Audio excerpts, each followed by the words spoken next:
केरल की पन्ना सी हरियाली में नारियल के ऊंचे झुरमुटों के बीच एक साधारण सी झोपड़ी थी। वहीं जन्म ली थी एक चिंगारी, नंगेली। उसके सीने पर अधिकार जताने वाला सामंती कानून स्तन कर उसके जीवन पर अभिशाप बनकर उतरा था। वह कर जिसने औरत के शरीर को राजसत्ता की तौल पर रख दिया था। समुद्र की नमकीन हवा बह रही थी, पर नंगेली के भीतर अपमान और प्रतिरोध की आग धधक रही थी। सुबह की पहली किरण जब उसके चेहरे पर पड़ी थी तो ऐसा लगा था जैसे किसी देवी का संकल्प जाग उठा हो।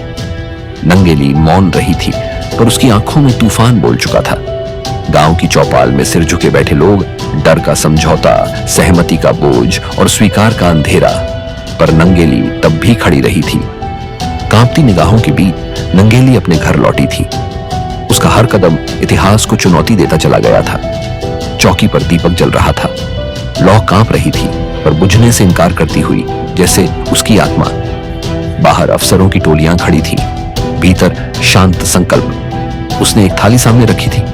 उसके हाथ स्थिर रहे थे, जैसे किसी व्रत की गवाही, और उसके चेहरे पर एक मुस्कान, करुणा और क्रोध का संगम। और फिर कोई चीख नहीं, बस एक गहरी शांति। नंगेली ने अपने सीने से उस कर का अधिकार छीन लिया था। थाली में गिरता रक्त केवल पीड़ा नहीं, बल्कि घोषणा बन गया था। स्त्री की देह सत्ता का कर नहीं। अधिकारी ठिठक गए थे।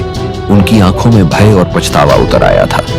गांव में सन्नाटा पसरा था, और उसी सन्नाटे में सदियों पुरानी आवाजें गूंज उठी थीं। नंगेली भूमि पर गिर पड़ी थी। उसके पति की चीख ने आसमान को चीर दिया था। समुद्री हवा अचानक तेज हो उठी थी, मानो प्रकृति स्वयं साक्षी बन गई हो इस विद्रोह की।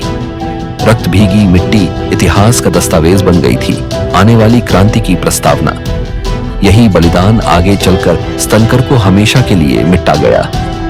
नारियल के पेड़ों में हवा सरसराई थी, जैसे फुसफुसाहट। एक देह गिर गई, पर एक साम्राज्य टूट गया।